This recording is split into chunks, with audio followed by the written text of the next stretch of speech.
Hello everyone, hope you're doing great. In our last two videos, we discussed some of the questions related to Excel interview, and today we have four more questions, which is related to max and min, filter function. Then we have left, mid, and right, and transpose functions. We'll see how we can answer those questions if there's something related to that is asked in an interview. So we'll start with our first question, which is what is the purpose of max and min function in Excel? So as the name suggests, max is for finding out the maximum value in a particular range, and min is for finding out the minimum value in that particular range. So we'll see how that can be used. So let's say we have that sales amount data that we have used previously. So we'll be using that only. Let's select whole range and we get 5,000 as the maximum value, which is in our range. Then we will go with min. So the minimum value is 1,000 in this particular range. There is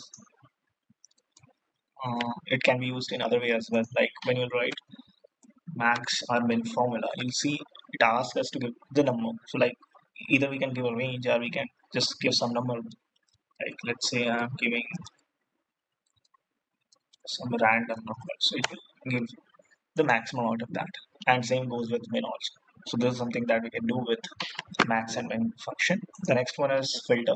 So we have used filter various times. So for this also we'll see how we can use filters in different ways. So there is already inbuilt filter function in Excel. And apart from that, in Office 365, we have filter formula that can be used in that same manner. So we'll come again over here. Let's say you want to apply filter on this particular, on the header of this range. So you can go to data tab, then you can use filter. The shortcut for filter is Alt plus A plus T. So like Alt A T, you got the filters. Now you can filter your data based on your requirements. And the other thing, we'll see how we can use filter formula in Excel. So let's go over here. Is equal to filter. There are basically three arguments, and two of them is compulsory, and the last one is optional argument. So first one is array, the range you want in return. So I want whole range include. Let's say I want only south, and if there is nothing, just give me a blank. So there's a value error because so we didn't choose the criteria. So first we have to choose in which range our criteria is lying. This is our criteria range. Out of that we want south. So we got all the product related to south.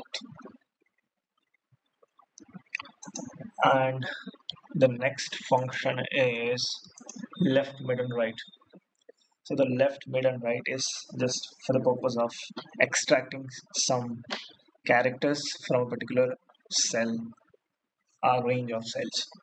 So we'll see one by one. Like I have a data in which there is employee codes. So the first two letter is location code. The next four letters will be ID. Then the last one letter is the department code. So we'll see how we can use left, mid, and right to extract all these values from this cell. So first of all, we will use left to extract the location code. We want two characters from that. So we got the location code. Next, we will use mid. So mid has three arguments. So first one is the text, I mean this reference cell. The next is starting number. So in this particular scenario, we want to start it from the third character. And number of character we want 4. So we got ID. The last one is we'll use right.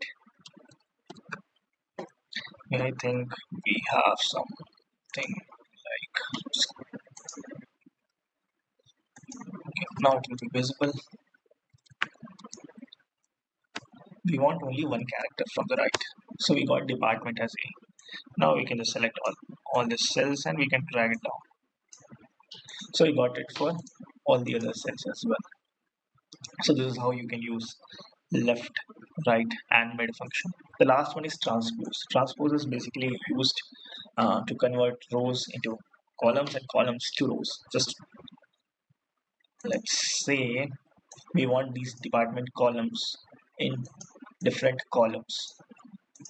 Okay, so we'll do is again, I think this is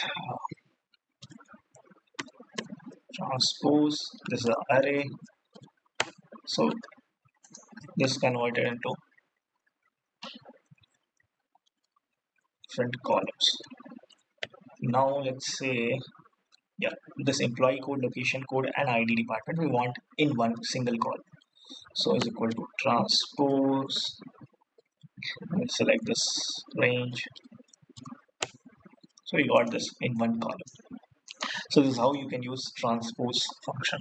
And even we have option like when we copy a data and when you go to paste, see this transpose option is there. So you can use it to do that particular action. So this is it for this particular video. We had only 4 questions, and yeah, we'll come up with more question in our coming videos. So till then, practice, and thank you. Bye bye. Thanks for watching.